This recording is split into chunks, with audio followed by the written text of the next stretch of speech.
Hi there, and we're live. My name is Jai Padak, and today's reading is from Dr. Joseph Murphy's classic worldwide bestseller from 1963, The Power of Your Subconscious Mind, which has sold over millions and millions of copies over the world. Yesterday, we went over The Treasure House Within, and I'm going to follow it up with reading chapter 2.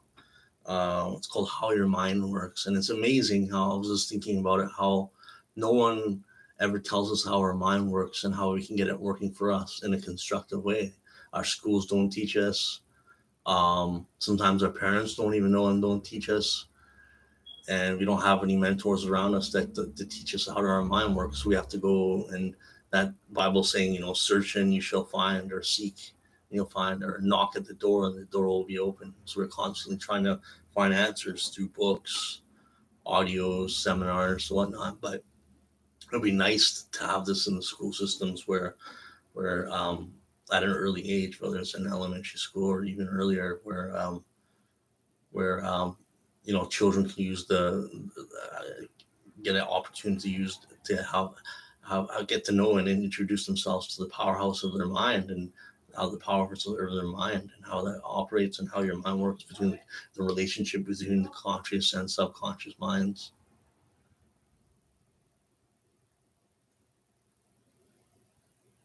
So that's what I want to go into right now, is how the conscious, subconscious, and superconscious minds relate.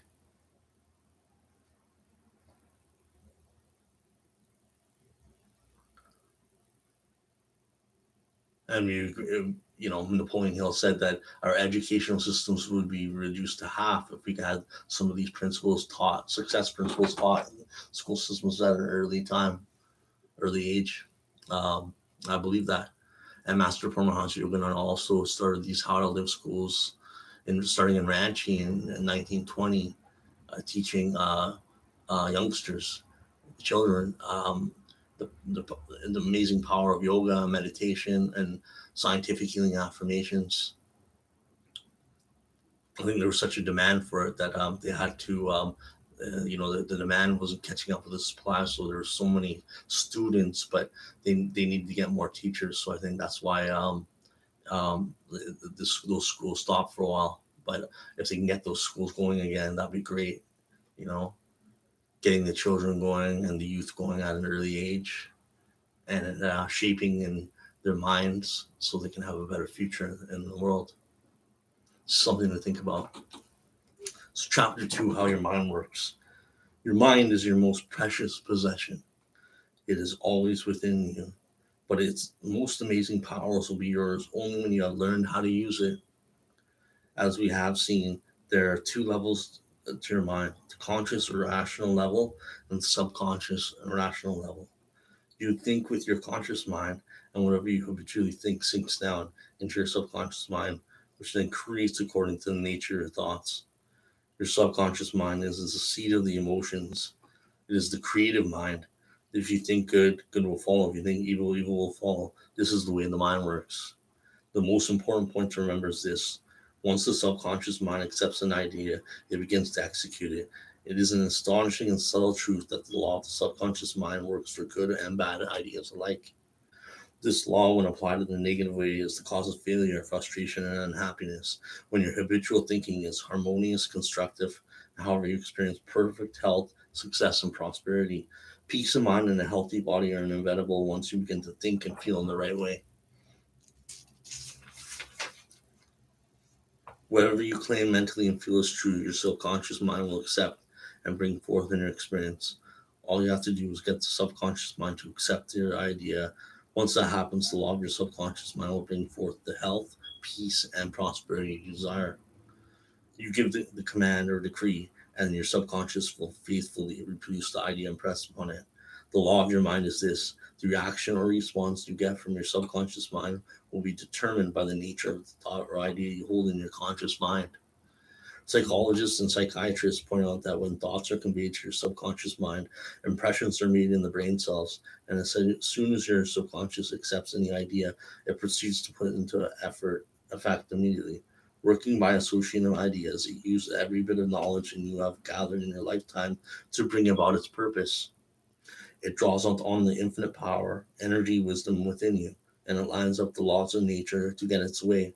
Sometimes it seems to bring about an immediate solution to your difficulties, but at other times it may take days, weeks, or longer. Its ways are fast finding out. The differences between the conscious and subconscious minds. You must remember that the conscious and subconscious are not two minds. They are merely two spheres of activity within one mind. Your conscious mind is the reasoning mind. It's that phase of mind that chooses. For example, you choose your books, your home, and your partner in life. You can make all your decisions with your conscious mind.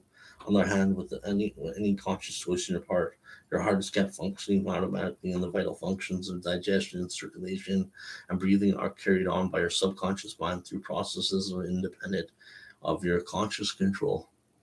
Your subconscious mind accepts what is impressed upon it or what you consciously believe.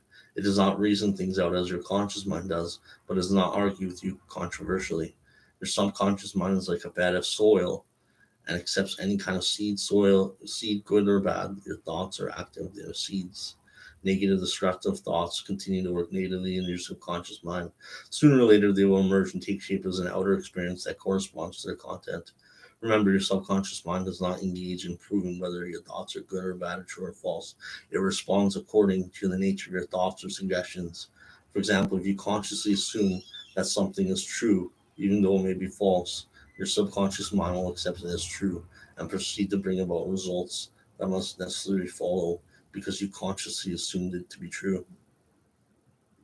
Experiments by psychologists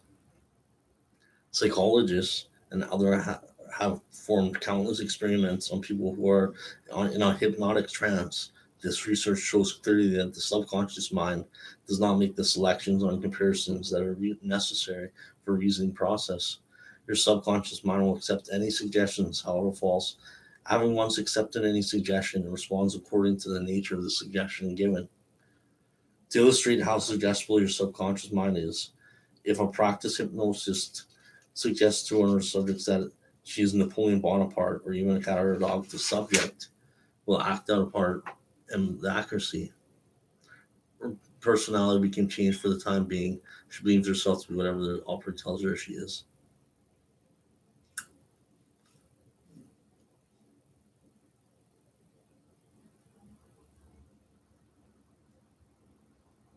The subconscious cannot reason like your conscious mind. Your subconscious mind does not have the ability to argue or dispute what it is told. If you give it wrong information, it'll accept it as true. It will then work to make the information correct. It'll bring your suggestions, even those that were false, to pass on conditions, experience, and events. Everything that has happened to you happened because of thoughts impressed on your subconscious mind through belief. If you have communicated wrong or distorted concepts to your subconscious mind, it is of most urgent importance to correct them. The sure way to do this is by repeatedly giving your subconscious mind constructive, harmonious thoughts. And the best time to reach your subconscious mind is right before going to bed at night and after rising in the morning through affirmation or visualizations. Sure way to do this is by repeatedly giving your subconscious mind constructive, harmonious thoughts. As these are frequently repeated, your subconscious mind accepts them. In this way, you can form new, healthier habits of thought and life. For your subconscious mind is the seed of habit. The habitual thinking of your conscious mind establishes deep grooves in your subconscious mind. If your habitual thoughts are harmonious, peaceful, and constructive, your subconscious mind will respond by creating harmony, peace, and constructive conditions. Have you fallen prey to fear, worry, and other destructive forms of thinking? The remedy is to recognize the power of your subconscious mind and decree freedom, happiness, and perfect health. Your subconscious mind, being creative and one with your divine source, will then start to create the freedom and happiness you have earnestly decreed. The tremendous power of suggestion. As you can see by what we have already discussed, your conscious mind serves as the watchman at the gate. One of its most crucial functions is to protect your subconscious mind from false impressions. The reason this is so important goes back to one of the basic laws of the mind. Your subconscious mind is very sensitive to suggestion. As you know, your subconscious mind does not make comparisons or contrasts. It doesn't reason like things out like it for itself.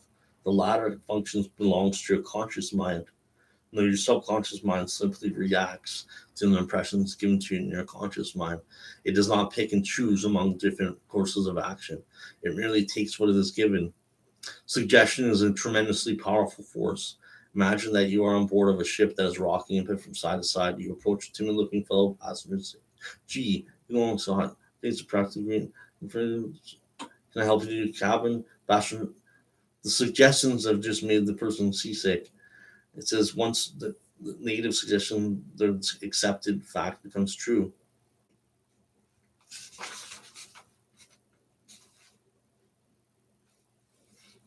This is a good technique for banishing fear through the technique of it's called auto suggestion, the medium for influencing the subconscious mind. The term auto suggestion means suggesting something definite and specific to oneself. Like any tool wrongly used, it can harm, but used properly can be extremely helpful. Janet Earl was a talented young singer. She was invited to try out for an important role in an opera production. She desperately wanted the audition, but she was so terribly apprehensive.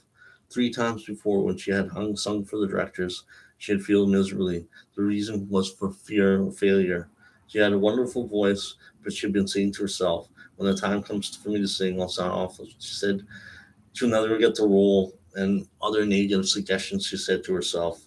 Her subconscious mind accepted these negative suggestions as a request and proceeded to manifest them and bring them to her experience.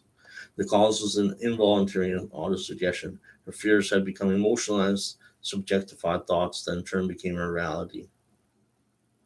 This young singer was able to overcome the force of her negative auto-suggestion. She accomplished this by countering them with positive auto-suggestion. What she did was this. 3 times a day, she went alone into a quiet room. She sat down comfortably in an armchair, relaxed her body, and closed her eyes.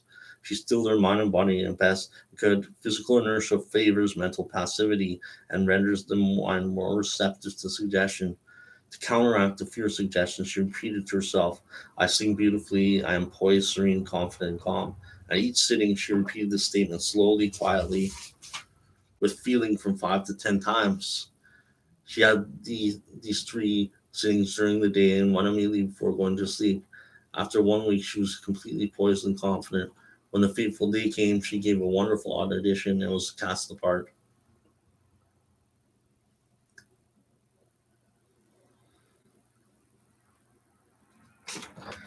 This is how a person attained better memory.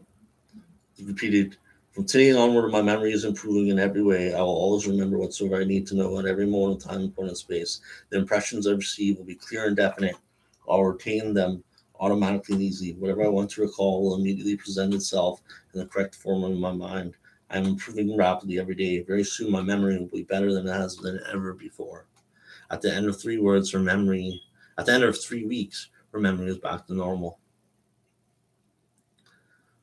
How this person overcame the temper. So he did this several times a day, morning, noon, and night, prior to sleep. He used to repeat himself, "From now on, I shall grow more good humored. Joy, happiness, and cheerfulness are now becoming my normal states of mind. Every day, I'm becoming more and more lovable and understanding. I'll be a center of cheer and goodwill to all those around me, infecting them with my good spirits. This happy, joyous, and cheerful mood is now becoming my normal, natural state of mind. I am grateful." After a month, his wife and his coworkers remarked on as much easier he was getting along with.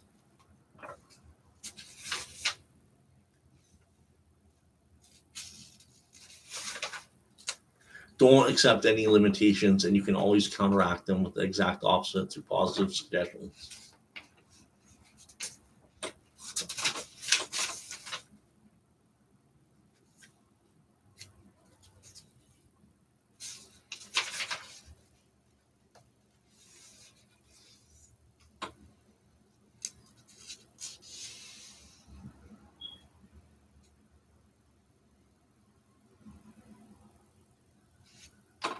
To realize your desires and overcome your frustration, affirm boldly several times a day.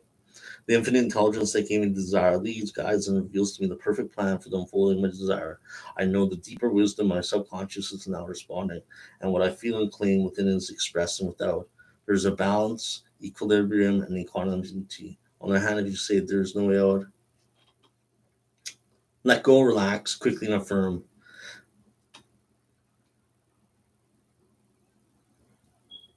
My subconscious knows the answer. It is responding to me now. I give thanks because I know the infinite intelligence of my subconscious knows all things and is revealing the perfect answer to me. My real conviction is now setting free the majesty, the glory of my subconscious mind. I rejoice that it is so. And now I just want to review some of the pointers and highlights of the chapter of How Your Mind Works, chapter 2. 1. Think good and good follows. Think evil and evil follows. You are what you think about all day long. Number 2, your subconscious mind does not argue with you. It accepts whatever your conscious mind decrees. You have the power to choose. Choose health, happiness. You can choose to be friendly or you can choose to be unfriendly. Choose to be cooperative, joyous, friendly, lovable, and whole world will respond. This is the best way to develop a wonderful personality. 4. Your conscious mind is the watchman of the gate. Its chief function is to protect your subconscious mind from false impressions. Choose to believe something that good can happen is happening now. Your greatest powers are your capacity to choose. Choose happiness and abundance. 5. The suggestions and statements of others have no power to hurt you. The only power is the movement of your own thought. You can choose to reject thoughts or statements of others and affirm the good. You have the power to choose how you will react. 6. Watch what you say. You have to account for every idle word. Never say I'll fail, I'll lose my position, I can't pay for the rent. Your subconscious cannot take a joke. It brings all these things to pass. 7. Your mind is not evil. No force of nature is evil. It depends on how you the powers of the nature. Use your mind to bless, heal, and inspire all people everywhere. 8. Never say I cannot overcome that fear by a substitution falling. I can do all things to the power of my subconscious mind. 9. Begin to think from the standpoint of the eternal truths and principles of life, and not from the standpoint of fear, ignorance, and superstition. Do not let others do your thinking for you. Choose your own thoughts and make your own decisions. 10. You are the captain of your soul, subconscious mind, and the master of your fate. Remember, you have the capacity to choose. Choose life, choose love, choose health, choose happiness. And 11, whatever your conscious mind assumes and believes to be true, your subconscious mind will accept and bring it to pass. Believe in good fortune, divine guidance, right action, and all the blessings of life.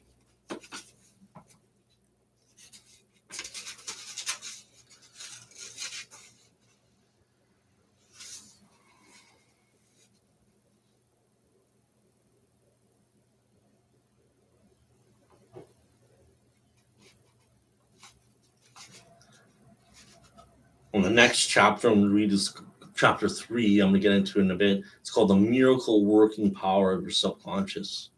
It's powerful. I'll see you in a bit.